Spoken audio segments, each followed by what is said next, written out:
Hi guys, good evening. Lalong-lalo na po sa ating mga kapwa security personnel. Welcome back po sa aking munting channel. So sa video ito mga 5-9 ang pag-uusapan po natin is regarding po sa memorandum na inilabas po ng SOSYA. Patungkol po ito mga 5-9 sa nangyaring shooting incident sa ating kapwa security personnel noong disperas po ng Pasko sa Commonwealth, Quezon City, no? So, automatically mga 5-9 ay naglawas agad ng memorandum ang SOSYA regarding nga po sa mga unlicensed security personnel. So yung mga 5-9, simple kung bago ka lamang po sa aking munting channel, sana po ay huwag niyo pong kalimutan mag-like, share, comment, and of course mag-subscribe po sa ating munting channel para kahit papano ay updated po kayo sa mga video na ina-upload po natin. Okay? So yung mga 5-9, ang pag-uusapan natin ngayon is regarding nga po sa memorandum na nilabas ng PNP SOSYA. Kung inyo pong matatandaan ay meron pong nangyaring shooting incident sa mga 5-9 natin na naka-duty. At napag-alaman mga 5-9 kalaunan na wala pala silang mga lisensya. No? So mga unlicensed security personnel po ang naka-deploy doon sa isang car dealership sa Commonwealth, Quezon City. So naglabas po ng memo ang SOSYA regarding po doon. No? So ito po ang memorandum na nilabas ng SOSYA. So basahin ko lang sa inyo mga 5-9 at explain ko lang po sa inyo, no? Para kahit paano ay maintindihan po natin. Okay? So nakalagay po dito mga 5-9, memorandum number 065-2026. So ginawa po ito noong December 28, 2025, no? So nakalagay dito, reiteration on the prohibition of deployment by private security service providers of unlicensed private security personnel, no? Or PSP. Okay? So, number 1, reference Republic Act number 11917 and its implementing rules and regulations, or IRR. Okay? So, number 2, this pertains to the shooting incident which transferred on December 24, 2025 inside a Mitsubishi car dealership located in Commonwealth Avenue, Barangay North Purview, Quezon City, involving private security personnel or PSP, wherein one PSP or private security personnel shot dead his two companion PSPs while they were sleeping. The culprit PSP was later found out to be deployed without a license to exercise security profession, or yung LSP, no? Or walang license card. Okay? In this regard, all private security service provider are directly to strictly observe the provisions of the IRR of RA number 11917, particularly on the deployment of private security personnel, wherein prior to the deployment, the PSSS must ensure that private security personnel is duly licensed. Okay? The deployment of unlicensed private security personnel is a violation of the IRR of Republic Act number 11917 and punishable by fine.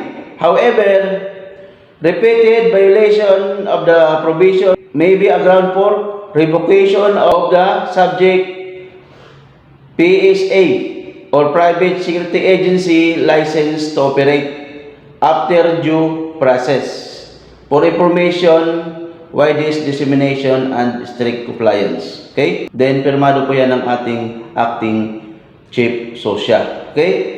So, ito mga 5-9, no, ay nagsisilbing paalala yung memorandum na yan, mga 5-9, lalo-lalo na po doon sa mga abusado, mga security services provider or sa mga agency, no, na nagpapa-duty sa mga security personnel na walang license, no. So kapag ganun mga 5-9 yung ma-apply ninyo mga agency, no, so friendly reminder lang, kapag ganun po ang ma-apply ninyo mga security agency ay wag na po kayong tumuloy. na kahit sabihin nila wala pang license ninyo, pagjujutihin na kayo, so hindi po magandang agency 'yon, no? In fact, talagang magkakaroon kayo ng problema later on. Alam niyo kung bakit mga 59? Kasi mga 59, just in case na mayroong nangyari sa inyo or dyan sa inyong duty or makadisgrasya man kayo, no?